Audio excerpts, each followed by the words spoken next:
আল্লাহ ছাড়া পৃথিবীর আর কেউ ক্ষমতাবান, এটা বিশ্বাস করা যাবে?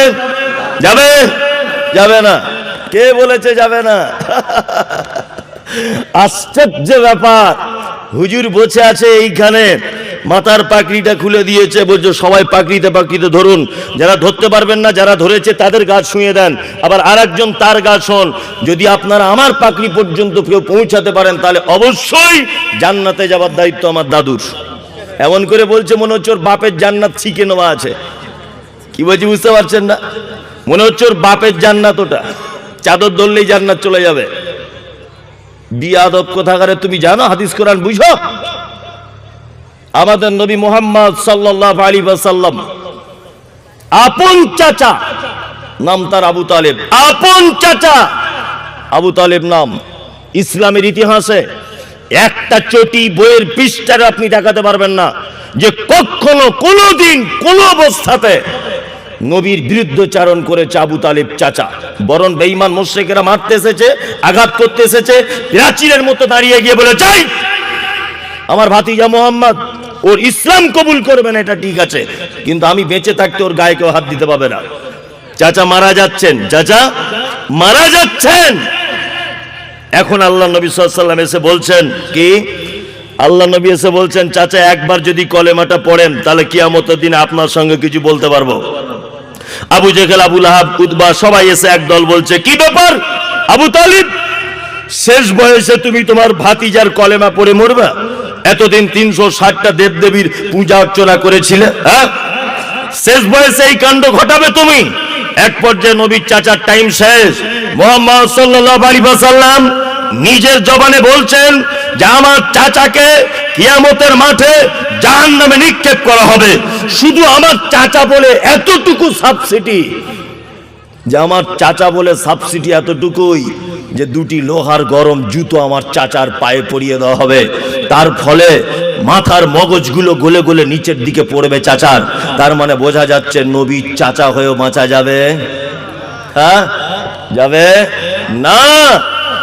নবীকে ভালোবেসে যদি জান্নাত যাওয়া যেত, সর্বপ্রথম পৃথিবীর প্রথম জান্নাতি ঘোষণা পেতেন আবু তালিব, প্রথম।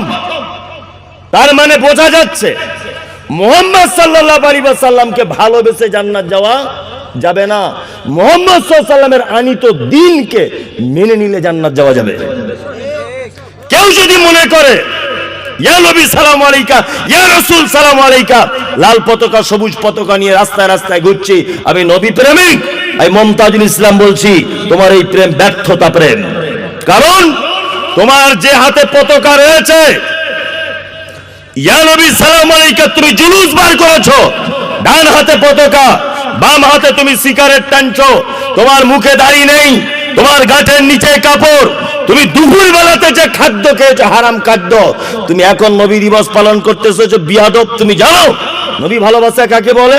মুহাম্মদ সাল্লাল্লাহু আলাইহি ওয়াসাল্লামকে ভালোবাসা মানে আল্লাহর নবী যেটা আদেশ করেছে সেটা মেনে নিতে হবে, নবী যেটা নিষেধ করেছে নিজেকে সরিয়ে রাখতে হবে। এর নাম নবী প্রেম। শুধু মৌখিক ভালোবাসাতে যদি জান্নাত যাওয়া যেত তাহলে আবু তালেব তোমার অনেক আগে জান্নাতে পৌঁছে যেত। যেতে কি যেত? নয় যেত। তুমি নবী ভালোবাসা দেখাতে এসেছো? বলছে আহলে হাদিসরা নবীকে বড় ভাই বলে। এই বিয়াদব, কোনদিন বলেছি আমরা কেউ নবী বড় ভাই? বুঝে শুনে কথা বলার চেষ্টা করো, হিসাব করে কথা বলো, মেপে কথা বলো। হ্যাঁ, মুমতাজুল ইসলাম বড় ভাই বলে নবীকে, সুলাইমান সৈবুর নবীকে বড় ভাই বলে। হ্যাঁ, তুমি জীবনে দেখেছো বলতে? আরে সগী আকীদা আহলুল হাদিস তো তারাই যারা নবীর সুন্নাত প্রতিষ্ঠা করার জন্য এই দেশের মাটিতে কাজ করে। কি বললাম বুঝলেন না? আর তোমাদের মতো ওই জিলাপি খেয়ে আর ওই হাতে লাল সবুজ পতাকা নিয়ে রাস্তায় রাস্তায় মিছিল করে এই বদমাইশি দিয়ে নবী প্রেমিক প্রমাণ হবে না। চলুন আপনাকে একটা কথা বলি, সমস্ত ব্যাপারের ক্ষমতা তাহলে কে রাখে? কে? আল্লাহ। রুজি কার ডিপার্টমেন্ট? আল্লাহ। তারপরেও তো আমরা মানুষের দ্বারস্থ হই না? আসলে বোকা কি আর গাছে ধরে? আমি হাজি আলিতে গেছি মুম্বাইয়ে। সত্যি এগুলো অনেক অভিজ্ঞতা বাড়ে দেশ বিদেশ ঘুরলে। আপনি ঘুরবেন, আপনিও বুঝতে পারবেন। হাজি আলিতে গেছি ঘুরতে। এখানে কেউ গেছেন? একজন হাত তুলুন, তাহলে কথাটা সত্যি প্রমাণ হবে। মাশাআল্লাহ, অনেকজন। হাজি আলিতে গিয়ে ঢুকেছি, দেখছি একটা লোক এই রকম বড় ঝাঁটা নিয়ে হাতে দাঁড়িয়ে আছে। ঠিক বলছি না ভুল বলছি? প্রত্যেক লোক সেজদা দিচ্ছে আর তার মাথাতে একবার করে ঝাঁটাটা বুলিয়ে দিচ্ছে। প্রত্যেকবার একবার করে ঝাঁটা বুলিয়ে দিচ্ছে। তা আমি মনে মনে ভাবছি আর কি, আরব সাগরের পাড়ে তো, সাগরের ধারে মনে মনে 1 ঘন্টা ধরে বসে আছি সাগরের পাড়ে, মোবাইল ঘাঁটছি আর মনে মনে ভাবছি ঝাঁটা মারছে কেন, ঝাঁটা মারছে কেন? লোক গিয়ে সেজদাও দিচ্ছে ওখানে। আর হাজি আলির যে রাস্তাটা আছে, মোটামুটি 200-500 ফকির, কানা ল্যাংড়া ট্যাংড়া সব বসে আছে থালা নিয়ে। কি বললাম বুঝলেন? তারা সব জীবিত মানুষের কাছে চাইছে, লা ইলাহা ইল্লাল্লাহ, মুঝে কুছ দিজিয়ে বাবু, বাবু আল্লাহ কে রাহ পে কুছ দিজিয়ে। সবাই চাইছে। আমিও 2-5 টাকা দিয়েছি, যা পেরেছি তাই দিয়েছি। একটা লোক দেখলাম স্করপিও গাড়ি করে নামলো, বাবার মাজারে গেল। আমি আল্লাহর কসম, এগুলো আমি সব জায়গাতে কিন্তু সব একদম নখদর্পণ ভাবে জেনে আসার চেষ্টা করি। আমি জানি এগুলো জাতিকে সতর্ক করতে হবে আমাকে। লোকটা নেমেছে গাড়ি থেকে, আমি তার পিছনটা ধরলাম যে দেখি এ কি করে। দেখলাম বড় একটা চাদর কিনেছে, আর ওখানকার নিয়ম একটা চাদর একবার দিয়ে দিচ্ছে, ওই চাদর আবার নিয়ে দোকানে ফেলে দিচ্ছে। কি বললাম বুঝলেন? ওই চাদর আবার বিক্রি, মানে একটা চাদর 1000 বার বিক্রি হচ্ছে। আশ্চর্য ব্যাপার। চাদরটা চাড়িয়ে দিয়ে আমি ওই লোকটার পাশে আছি, দেখি কি করে। আমি ভাবছি আমাকেও যদি ঝাঁটা মারে তো মারুক, অসুবিধে কিছু নাই, ঝাঁটা খাবো, তবে আর সত্য মিথ্যা বুঝবো। লোকটা সেজদা দিয়ে দিল, চটাম পটাম করে মেরে দিল। মেরে দেওয়ার পরে হাত দুটো তুলে বলছে যে ব্যবসাতে অনেক বড় ধাক্কা খেয়েছি বাবা, কিছু একটা ব্যবস্থা করো। লোকটা হিন্দিতে বলছে, ব্যবসাতে খুব বড় আঘাত পেয়েছি, লাখ লাখ টাকা লস বাবা, তোমার দরবারে এসে চাদর চড়িয়ে গেলাম বাবা, তুমি কিছু একটা করো। আমার সাথে সাথে ব্রেনে কাজ করলো, আরে বোকা তো দেখেছি, তো আশ্চর্যজনক বোকা। হ্যাঁ, 500 জন ভিখারিকে দেখলাম থালা নিয়ে জ্যান্ত মানুষের কাছে ভিক চাইছে, আর এই গাধার বেটা গাধা মরা মানুষের কাছে চাইতে এসেছে, ব্যবসায় লস হয়েছে তাই। কি বললাম বুঝলেন না? মানে ফকির বুঝতে পেরেছে কোথায় মাল পাওয়া যায়, ফকির বুঝতে পেরেছে, ও গাধার বেটা বুঝলো না যে কোথায় মাল পাওয়া যায়। কি বললাম বুঝলেন না? এরকম আমাদেরও এলাকাতে আছে, আছে না নেই? সব জায়গায় আছে না নেই? আছে। আপনার কাছে খুব বিনীত অনুরোধ, এই সমস্ত ব্যাপারগুলো থেকে নিজেকে হটিয়ে রাখবেন। এক কথায় ভেবে নেবেন সমস্ত ক্ষমতার মালিক কে? আল্লাহ। চলুন, আল্লাহ তারপরে বলছেন, আল্লাহ দিয়ে খলাকল মাউতা, আমি মওত সৃষ্টি করেছি, ওয়াল হায়াতা, জীবন সৃষ্টি করেছি, লিয়াবলুয়াকুম আইয়ুকুম আহসানু আমালা, যাতে করে তোমাদেরকে পরীক্ষা করব আমি যে উত্তম কাজ কে করেছো তোমরা। এইবার আলোচনা শুরু হলো, আরো কিছু আলোচনা করা যাক, মন দিয়ে শুনুন এবার।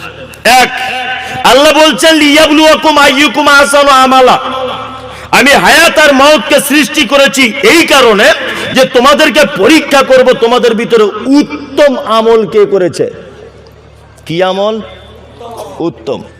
বেশি আমলের কথা বলেছে না। পবিত্র আল কোরআনে যেখানেই আমলের কথা বলা হয়েছে, যেখানেই, সেখানেই বলা হয়েছে, কি বলা হয়েছে? আমলে সালেহ, উত্তম আমল। তার মানে বোঝা যাচ্ছে ভেজাল আমলও কিছু আছে। এটা একদম অপশনাল, বোঝাই যাচ্ছে না? তার মানে কিছু ভেজাল আমলও আছে। উত্তম আমল কাকে বলে? প্রথমে আপনাকে জেনে রাখতে হবে আমল কাকে, আমল কি, সুন্নাত কি। সুন্নত মানে কি বলুন? খুব ফটার ফটার করছিলেন, একজন বলুন। নবীর হাদিস, ওইটাই জেনেছে, ওটা বলেছে। আর কেউ? নজরুল চলাফেরা কর্ম সব হাদিস। জি, হাদিস 3টা, নবী যেটা করেছেন, নবী যেটা বলেছেন, আর নবী যেটা করেননি তবে অন্য কেউ যদি করেছেন মৌন সমর্থন করে দিয়েছেন, এটা একটা হাদিস, তাই তো? তাহলে হাদিস 3 প্রকারের। দেখুন, একটা হচ্ছে সুন্নাত আর একটা জাগতিক প্রয়োজন, দুটো মাথায় রাখবেন কিন্তু। সুন্নত সেটা যার ব্যাপারে আল্লাহ রাসূল ভালো মন্দ বর্ণনা করেছেন। যেমন আল্লাহ রাসূল বলেছেন যে জিবরিল আমিন আমাকে এত বেশি আদেশ করছে আত্মীয়তার ব্যাপার বা প্রতিবেশীর ব্যাপার, আমি মনে করছি, আশঙ্কা করছি যে প্রতিবেশীকে মনে হয় আমার জমির ভাগ দিয়ে দিতে হবে। তার মানে বুঝে নিতে হবে, এটা কি বুঝে নিতে হবে যে প্রতিবেশীর সঙ্গে সদ্ব্যবহার করা সুন্নত, তাই না? কারণ আল্লাহ রাসূলের ব্যাপারে কথা বলেছেন, তাই না? এবার আপনাকে বলি সুন্নত আর জাগতিক প্রয়োজন এ দুটো কেমন। যেমন মাথায় টুপি, টুপি এটা কি সুন্নত না সুন্নত নয়? অত সহজ নয়, বলুন। আচ্ছা পাগড়ি এটা সুন্নত না? দাঁড়ান, এবার শুধু না বললে হবে না, ব্যাপারটা বুঝতে হবে। যেমন আমাদের কেরালার মানুষেরা দেখবেন কাটা চেরা লুঙ্গি পরে, পারে না? উত্তরপ্রদেশের মেয়েরা দেখবেন চুড়িদার পরে, ওয়েস্ট বেঙ্গলের মেয়েরা দেখবেন শাড়ি পরে। মানে বোঝা যায় যে এক এক জায়গার আলাদা আলাদা ট্র্যাডিশন আছে, সংস্কৃতি আলাদা আলাদা, তাই না? তখনকার দিনে মক্কার আবু জেহেল মাথায় দেখবেন এরকম লাল পাগড়ি, আবুল আহাব একই। এখনো পর্যন্ত, আজও পর্যন্ত মক্কা মদিনার প্রত্যেক যুবক, প্রত্যেক পুরুষ প্যান্ট শার্ট কারো নেই, সব বড় বড় জুব্বা। তার মানে কি ওখানকার ট্র্যাডিশন ওটা, ওখানকার সংস্কৃতি ওটা, যে জুব্বা পড়তে হবে, মাথায় পাগড়ি দিতে হবে। ভালো করে বুঝবেন। যদি বলছেন যে পাগড়ি দেওয়া সুন্নত, সৌদি আরবের সব লোক পাগড়ি দেয়, আরে সৌদি আরবের লোক যদি পাগড়ি দেওয়া সুন্নত মনে করে যদি করতো, দেখবেন 85% লোকের মুখে দাড়ি নাই। কি বলছি বুঝতে পারছেন? তার মানে ওরা সুন্নত মনে করে দেয় না, ওখানকার ওটা সংস্কৃতি, ওখানকার ওটা রুলস। এমনিতেই লাল পাগড়ি আর বড় জুব্বা। সুন্নত কাকে বলে? এসেছে মসজিদে একজন হকার মাল বিক্রি করতে করতে, তা মসজিদে নামাজ পড়তে ঢুকেছে, তা আমিও ঢুকেছি, মাথায় টুপি নাই। তা আমাকে বলছে হুজুর একটা কথা বলবো। আমি বলছি কি? তা বলছে আপনি টুপি না পড়ে নামাজ পড়লেন। আমি বললাম এতে ক্ষতি কি হলো? টুপি যদি নাই বা পড়ি অসুবিধা কোথায়? তা বলছে না, টুপি পরে নামাজ পড়লে আমাদের জমাতের সাথীরা বলেছে 33 গুণ নেকি বেশি। জি তোমার বাপকে গিয়ে বলো এটা। তা গরু কোথাকার, তুমি হাদিস কোরআন বুঝা? কে বলেছে তোমাকে 33 গুণ নেকি বেশি? একটা নেকি কম বেশি হবে না। তবে টুপি ইসলামিক সাজ, আপনি পড়বেন। পাগড়ি ইসলামিক সাজ, আপনি পড়বেন। এটা আপনার কাছে অনুরোধ, টুপি আপনি পড়বেন। তবে ভাববেন না যে এটা না পড়লে মনে হয় কোনো ক্ষতি হয়ে যেতে পারে, এটা মনে করা যাবে না। এবার আপনাকে বলছি আমলে সালেহ এটা কাকে বলে। এইটা বুঝতে গেলে সর্বপ্রথম আপনাকে বেদাত বুঝতে হবে। বেদাত, বেদাত কাকে বলে? বেদাত যতক্ষণ না পর্যন্ত না বুঝবেন, ততক্ষণ পর্যন্ত আপনি সুন্নত বুঝতে পারবেন না। বেদাত কাকে বলে? খুব সহজ বাংলাতে সন্ধি বিচ্ছেদ করে আপনাকে বলছি। বয়হস্যি দ কি হয়? বিদ, তাই তো? আ ত কি হয়? আত, বিদ আত। বি দিয়ে বিনা, দ দিয়ে দলিলে, আ দিয়ে আমল, ত দিয়ে তৈরি করে যারা, এরা সব বেদাতি। কি বললাম বুঝলেন? বিদাত, বিনা, দলিলে, আমল, তৈরি, তার নাম বেদাত। বাজারে 10 টাকা কেজি বেগুন কিনতে গেলে 4 বার দেখে এলা ভিতরে পোকা আছে না কি আছে। আর ও একটা আমল করে জান্নাত যেতে চাইছে, একবারও দেখছে না যে আল্লাহর নবী এটা করেছিল কিনা। দেখা লাগবে কি লাগবে না? লাগবে। আল্লাহর নবী কি বলছেন? আমাদের আয়েশা থেকে হাদিস রওয়ায়াত হয়েছে যে মান আমিলা আমালান লাইসা আলাইহি আমরুনা ফাহুয়া রাদ। কোন মানুষ যদি কোনো কাজ করে, সেই ব্যাপারে যদি আমার কোনো নির্দেশ না থাকে, সেটা কি? বাতিল, বিদআত। আপনাকে আমি আর একটা ভিন্ন রকম ভাবে বোঝানোর চেষ্টা করছি, একেবারে ভিন্ন রকম ভাবে। একটা গল্প দিয়ে বেদাত বোঝায় আপনাকে। একটা লোকের চোখের খুব সমস্যা, ডাক্তারখানাতে গেছে। তা ডাক্তারখানাতে গিয়ে বলছে, ডাক্তারবাবু আপনি যদি আমাকে একটু চোখের ব্যাপারটা দেখতেন তাহলে খুব ভালো হতো। তা ডাক্তার মেশিনপত্র দিয়ে দেখে তখন বলছে যে ভাই আপনার চশমা লাগবে। তো বলছি তাহলে চশমা দেন। ডাক্তার প্রয়োজন মতো চশমা লিখে দিয়েছে। লোকটা প্রেসক্রিপশনটা নিয়ে চশমার দোকানে গেছে, গিয়ে ফার্মেসিওয়ালা দেখে বলছে যে আপনার একটা চশমা লেখা আছে ভাই 50 পাওয়ারের। বেদাত বোঝাচ্ছে আপনাকে গল্পর ছলে। তা বলছে তাই? হ্যাঁ। তা বলছে 50 পাওয়ারের চশমার দাম কত? তা বলছে 50 টাকা। তখন রুগী বলছে 50 পাওয়ারের দাম যদি 50 টাকা হয় তাহলে 100 পাওয়ারের দাম কত? তো বলছে 50 টাকাই। বলছে তাহলে 150 পাওয়ারের? বলছে ওইটার দামও 50। রুগী তখন মাস্টারি করে 150 পাওয়ারের চশমা কিনে বাড়ি এসছে। রাস্তায় আসার সময় দেখছে পুঁটি মাছগুলো কাতলা মাছের মতো বড়। বেদাত বোঝাচ্ছি আপনাকে, আপনি হাসবেন না, হাসিরও কথা অথচ বেদাতও বোঝানো হবে। এইরকম কাতলা মাছ লোকটা বউকে দিয়েছে মাছ। ওর পুঁটি মাছ কেমন রান্না করে? আমাদের ভাষাতে বলে চচ্চড়ি করে রান্না করে, আবার বলে টক দিয়ে রান্না করে, মেয়েরা যাই হোক দিয়ে রান্না করে। পুঁটি মাছ তো আর কাতলা মাছের মতো পিচ করা যায় না, যায়। ওর বউ যেমন রান্না করার করেছে, ও চশমা খুলে খেতে বসেছে। ওর বউকে তখন বলছে আরে কি ব্যাপার রে, আমি কাতলা মাছ আনলাম আর তুই পুঁটি মাছ দিচ্ছিস? ওর বউ বলছে আমার মরা নানির কসম করে বলছি না, তুমি তো এই মাছই এনেছো, যদিও আল্লাহ ছাড়া কারণ নামে কসম করা যায় না। তা বলছে তুমি মিথ্যা কথা বলছো। না মিথ্যা কথা বলছি না, একদম মিথ্যা কথা বলছি না আমি। নিয়ে লোকটা সহ্য করতে না পেরে এক চর মেরে দিয়েছে ওর বউকে। ওর বউ কোনোদিন মার খায়নি, 30 বছর বিয়ে হয়েছে। ও ঘরে গিয়ে কাঁদছে। দ্বিতীয় দিন একইভাবে বউটা মার খেয়েছে, 2-3 দিন মার খাচ্ছে আর কি এই ব্যাপারে। লোকটা এখন মনে মনে ভাবছে 30 বছর বিয়ে করেছি, জীবন আমার বউকে গায়ে হাত দিইনি, আর ঘোড়ার ডিম এই চশমা পড়ার কারণে মার খাচ্ছে নাকি? একবার ডাক্তারের কাছে যাই। ডাক্তারকে গিয়ে বলছে ভাই খুব সর্বনাশ, আপনার চশমা পড়ে তো আমার বউ খুব মার খাচ্ছে, সংসারে খুব অশান্তি। ডাক্তার বলছে কেন, চশমার সঙ্গে সংসারে অশান্তি কেন? তা ডাক্তার বলছে ঠিক আছে আপনার চশমাটা খুলুন তো। চশমাটা খুলেছে, খুলে দেখে বলছে আরে সর্বনাশ, এই চশমা তো ভাই আমি লিখিনি। তো বলছি কেন? তো বলছে আমি তো 50 পাওয়ারের লিখেছি। আরেকজন তখন বলছে, রুগী তখন বলছে দাম তো একই, ওই জন্য আমি 150 পাওয়ারের লিখেছি। তখন ডাক্তার বলছে যদি আর 2-4 দিন পড়তে তোমার বউ তালাক হয়ে যেত। এর নাম বেদাত। এর নাম কি? বেদাত। আপনাকে বোঝানোর সুবিধার কারণে হাসিয়ে হাসিয়ে বোঝালাম। তার মানে বোঝা যাচ্ছে ডাক্তারের কথা যদি রুগী না শোনে ফলাফল খারাপ। সমাজের যত জায়গায় যত রকম ভাবে চিকিৎসা, একটা মানুষের জীবনে যত রকমের চলার পথ তার প্রেসক্রিপশন করেছেন কে? মুহাম্মদ সাল্লাল্লাহু আলাইহি ওয়াসাল্লাম। মুহাম্মদ সাল্লাল্লাহু আলাইহি ওয়াসাল্লামকে ছাড়া যদি আপনি মাস্টারি করে যদি প্রেসক্রিপশন করতে যান, তাহলে রোগী বাঁচবে না মরবে? হ্যাঁ, মরবে।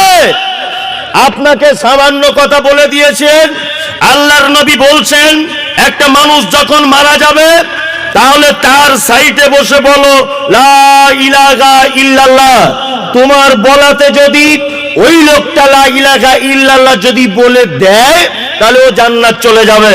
আপনার আব্বা মারা যাবে ভাব, আপনি তাড়াতাড়ি করে মাদ্রাসার মৌলভী সাহেবকে ডেকে আনলেন। মৌলভী সাহেব বলছে আমার তো টাইম নাই, তা আমি 5টা ছেলে পাঠিয়ে দিচ্ছি। 5টা ছেলে এসে তারা কোরআন মাজিদ খুলে ইয়াসিনুল কোরআনিল হাকিম ইন্নাকা লামিনাল মুরসালিন আলা সিরাতিম মুস্তাকিম। নবী বলেছেন কলেমা বলো লা ইলাহা ইল্লাল্লাহ, হুজুর বলছে ইয়াসিন পড়ো, দমটা আসানে যাবে।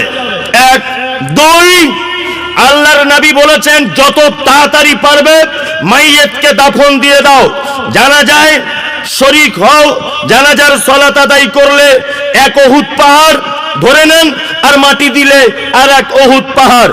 ইমাম সাহেব নামাজ শুরু করে দিবে, জানাজা শেষ। এতটুকুই মাইয়িতের জন্য সালাতের মধ্যে আল্লাহুম্মা গফির লি হাইয়িনা ওয়া মাইয়িতিনা দোয়া করবে। এটা হলো সুন্নাত, তাই না? ইমাম সাহেব দাঁড়িয়ে দাঁড়িয়ে আবার বলছে আসসালামু আলাইকুম। ওয়ালাইকুম আসসালাম। কেউ ডিস্টার্ব করবেন না, চুপচাপ মেরে বসুন। আমাদের গ্রামের ফটিক ভাই মারা গেছে, আমাদের গ্রামের ফটিক ভাই মারা গেছে, খুব ভালো লোক ছিল। কাঁদছে ইমাম স্যার, ও নিজের বাপ মরে গেলে কাঁদে না, বুঝলেন কি বলতে চাইছি? যে লোকটা মারা গেছে ওর বেটাদের টাকা অনেক, ও মানে জুত করে কাঁদছে যাতে কাঁদলে কিছু মাল করি পাওয়া যায়। নিজের বাপ মরে গেলে কাঁদে না। নিয়ে বলছে কেউ যদি ঋণ টিন করে থাকে আপনাদের কাছে ক্ষমা করে দেবেন, ভুল ত্রুটি থাকলে ক্ষমা করে দেবেন। আর একটা কথা বলে দিচ্ছি, ওই মেয়েদের তরফ থেকে 32 খতম হয়েছে আর ছেলেদের তরফ থেকে 30 খতম, টোটাল 62 খতম আজকে ফটিক ভাইয়ের জন্য বক্সে দেওয়া হবে। আর একটা কথা বলে দিচ্ছি, 40-এর দিন আপনারা সকলেই আসবেন, ওনার ছেলেরা বাড়ির পক্ষ থেকে আপনাদেরকে দাওয়াত দিচ্ছে, কেউ মিস করবেন না। যারা কবর টবর খুঁড়েছেন আপনারা 4 দিনের দিন আসবেন, কেউ মিস করবেন না, বাড়ির পক্ষ থেকে নেমন্তন্ন। এগুলো হয় কি হয় না? হ্যাঁ হয়। তোমার বাপ মারা গেছে 40-এর দিনে তুমি যদি 4টি এঁড়ে গরু জবাই করে বিরিয়ানি করে যদি খাওয়াও, তোমার বাপের কবরে একটা তো নেকি পৌঁছাবে না। তোমার বাপের যদিও বা কিছু ভালো জিনিস ছিল, তা এই আকীদা রেখে যাবার কারণে সেটাও বরবাদ করে দেওয়া হবে। কি বললাম বুঝলেন? এই মানুষ বাড়িতে বিরিয়ানি পোলাও কখন করে? আনন্দের টাইমে করে না দুঃখের টাইমে করে? আনন্দের টাইমে করে। তো তোমার বাপ মরেছে, তোমার কি খুব আনন্দ লেগেছে? তুমি কেন এসব করতে গেলে? এতক্ষণ পর্যন্ত যা কিছু বললাম এই মরা মানুষের ব্যাপারে, বলুন তো আমি মমতাজুল ইসলাম যদি আপনাদের মসজিদের ইমাম সাহেব হই, 1 টাকার পাবো? কোনো পাবার রাস্তা আছে আমার? কোরআন পড়ার পক্ষে যদি বলতাম তাহলে অন্তত 200 টাকা পেতাম। 4 দিনের পক্ষে যদি বলতাম 200 টাকা পেতাম। 40-এর দিন যদি আবার ওই ছোলা টোলা নিয়ে বাগানে বসে বসে গোনা, তসবি নিয়ে গোনা, আরো 1000 পেতাম, তাই না? তাহলে আমি যেই পাওয়াটা আমার নিজের তরফ থেকে বন্ধ করে দিলাম, বলুন তো এটা আমার কোনো শর্ত আছে? আছে? নাই। তার মানে আপনি দিনী ভাই, আপনি ভুল বুঝছেন। আপনি বুঝছেন যে মমতাজুল ইসলাম মানে মনে হয় নবীর দুশমন, আর মমতাজুল ইসলাম মানেই মনে হয় আলাদা একটা দল, মমতাজুল ইসলাম মানেই মনে হয় ভোট চাইতে আসে। জি না, আপনি ভুল পথে চলছেন, আপনাকে ঠিক করতে এসেছি। আপনি ভাবছেন যে আমার উপরে মনে হয় লোকটার হিংসা আছে? আপনার জমির পাশে আমার জমি আছে, আপনার বেটির সঙ্গে আমার বেটার বিয়ে দেওয়া আছে। কেন আপনাকে এত ছোট বড় করে আমি বলছি? আপনি আমার দিনী ভাই, আপনি ভুল পথে আছেন ভাই, ভুল পথে আছেন। সঠিক পথে ফেরত আসুন, এটা আপনার কাছে আমার বিনীত অনুরোধ। বেদাত মারাত্মক ভয়ঙ্কর একটি পাপ, আর এই পাপটা আবার এমন একটা পাপ, এই পাপ করে করে যাদের অভ্যাস হয়ে গেছে না, তাদেরকে সহি হাদিস দিলে মারামারি লেগে যাবে। এই যে আমার পিছনে যে বক্তা ভাই বসে আছেন, যে সুলাইমান সৈবুর, একে দেখি খুব কড়া কড়া ভাষায় বক্তব্য রাখে। আলহামদুলিল্লাহ, জুম্মার দিনে বা কোনো মসজিদে দাওয়াতি প্রোগ্রামে খুব কড়া কড়া করে বক্তব্য রাখে। আমি প্রত্যেক বক্তব্যটা শুনি। আমি শুধু বক্তব্য দিই না, অনেক বক্তার বক্তব্য শুনি, তার মধ্যে ওনারটাও প্রতিদিন প্রায় শুনি, সোশ্যাল মিডিয়াতে দেখলেই শুনি, খুব কড়াকড়ি করে বলে। আসলে আমি একটা জিনিস এই পর্যন্ত বুঝেছি যে অত কড়াকড়ি করে কোনো লাভ নেই, কারণ যারা বেদাত করেছে, করে করে করে করে তাদের ব্রেনটা এমন হয়ে গেছে যে অন্য কিছু দিলে সবটার আর গ্রহণ করে না। ব্যাপার হচ্ছে এই, ওই যে আমি একটা কথা বলি কি, যে রাস্তা দিয়ে একটা আতরওয়ালা ঘুরছে, একটা আতরওয়ালা, বেদাতীদের অবস্থা কেমন, আতরওয়ালা ঢুকছে, ঘুরছে, আতর বিক্রি করবে। একটা ম্যাথরওয়ালা একজনের পায়খানা ঘর পরিষ্কার করে বার হয়েছে। তা আতরওয়ালাদের কাজ কি? কাস্টমার দেখলে একটু হাতে লাগিয়ে দেওয়া। এখন ও আর কাস্টমার পাই ম্যাথরওয়ালার হাতে লাগিয়ে দিয়েছে, এখন জান্নাতুল ফেরদাউস। এখন আতরওয়ালা এরকম করে টেনেছে, ম্যাথরওয়ালা টানার পরে অজ্ঞান হয়ে পড়ে গেছে ছটপট করে। আতরওয়ালা খুব টেনশানে, সালা ছিলাম ভালো, এই আতর দিয়ে তো বড় বিপদ হয়ে গেল, কি ব্যাপার? হ্যাঁ, এত কঠিন বিপদ এরকম তো আগে কোনোদিন হয়নি। লোকটাকে ডাক্তারখানায় নিয়ে গেল নিজে, আতরওয়ালা। ডাক্তার বড় জ্ঞানী মানুষ, ডাক্তার বলছে ভাই কি হয়েছে? বলছে ভাই ঘটনা এই এই এই এই এই এই এই ঘটনা। কি ঘটনা? না আমি আতরের ব্যবসা করি, ও লোক ম্যাথল, তা আমি আতরের স্যাম্পল দেখাতে গিয়ে হাতে একটু ঘষে দিয়েছি। তখন ডাক্তার বলছে এর কোনো ওষুধ দেওয়া যাবে না।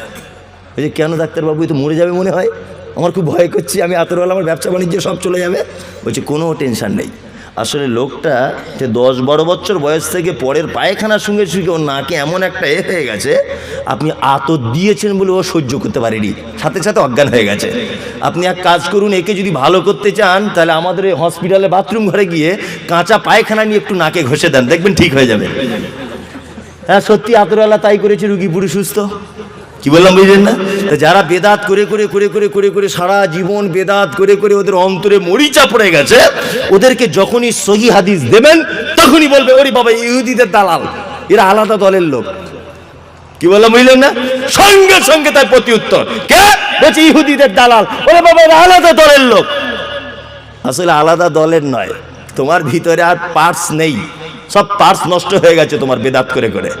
ওই জন্য আপনাকে বিনীত অনুরোধ, বড় হুজুর, মেজ হুজুর, ছোট হুজুর, ন হুজুর, সব হুজুরকে বাদ দিয়ে একজনকে মানুন, তিনি হচ্ছেন মুহাম্মদুর রাসূলুল্লাহ সাল্লাল্লাহু আলাইহি ওয়াসাল্লাম।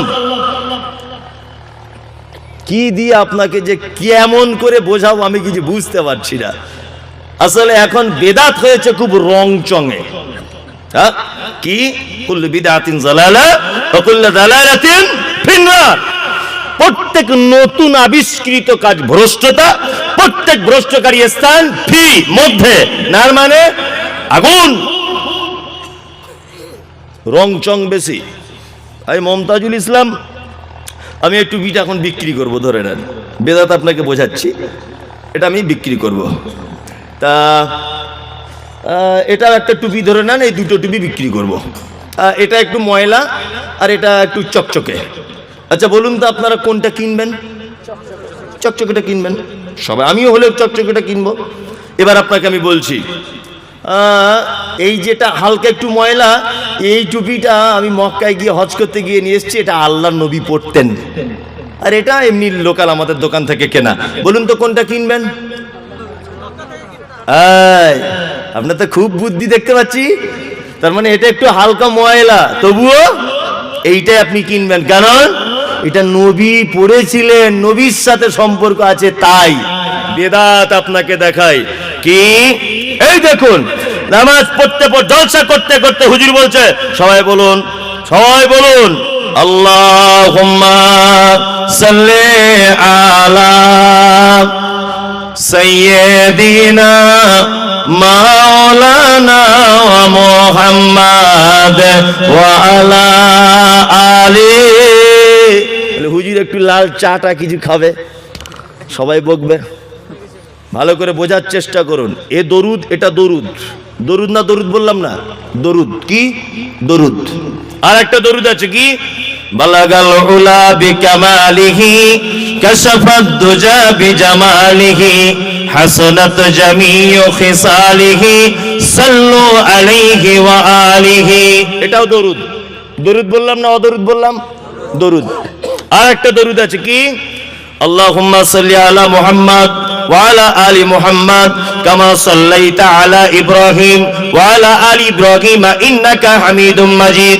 আল্লাহুম্মা বারিক আলা মুহাম্মাদ ওয়া আলা আলি মুহাম্মাদ কামা বারাকতা আলা ইব্রাহিম ওয়া আলা আলি ইব্রাহিম ইন্নাকা হামিদুম মাজিদ। এটা একটা দরুদ। দরুদ না অদরুদ? দরুদ। তাহলে তিনটে দরুদ আপনাকে দেখালাম। প্রথম দুটো দরুদ সাল্লি আলা সাইয়্যিদিনা মাওলানা মুহাম্মদ, এটা মানুষের অর্থাৎ হুজুরের তৈরি করা। বালাগাল উলা, এটা মানুষের তৈরি করা, শেখ সাদির একটা কবি, যাই হোক, এটা মানুষের তৈরি করা। আর একটা দরুদ আল্লাহুম্মা সাল্লি আলা মুহাম্মাদ ওয়া আলা আলি মুহাম্মাদ কামা সাল্লাইতা আলা ইব্রাহিম, এটা আল্লাহর নবীর তৈরি করা বা শেখানো। বলুন এবার আপনি কোনটা গ্রহণ করবেন, কোনটা ছাড়বেন? নবীরটা? নবীরটা গ্রহণ করবেন, নবীরটা গ্রহণ করবেন। আপনি কেন এগুলো বুঝতে শেখেন না? মানুষের তৈরি করা জিনিস কেন আপনি ইসলাম বলে মানতে যাচ্ছেন ওটা? আপনি সহি হাদিস এবং কোরআনের আলোকে ফেরত আসুন, আমলে সালেহ, ভালো আমল করুন। উত্তম আমলের কথা আল্লাহ সুবহানাহু ওয়া তাআলা বলেছেন। তার মানে বোঝা যাচ্ছে বেশি আমল করলে বেশি বড় জান্নাতে যাওয়া যাবে এ কথা নয়। আমল কম হোক, আমলটা যেন সহি হাদিস এবং কোরআন অনুযায়ী হয়। 15ই শাবানের শবে বরাতের দিন বিকালবেলাতে দেখছি মসজিদে ইটের লাইন, আল্লাহর কসম করে বলছি, মসজিদে সব ইট দেওয়া। তা বলছি আরে ভাই এ অবস্থা কেন, মসজিদে ইট কেন? বলছে জায়গা পাওয়া যাবে না হুজুর।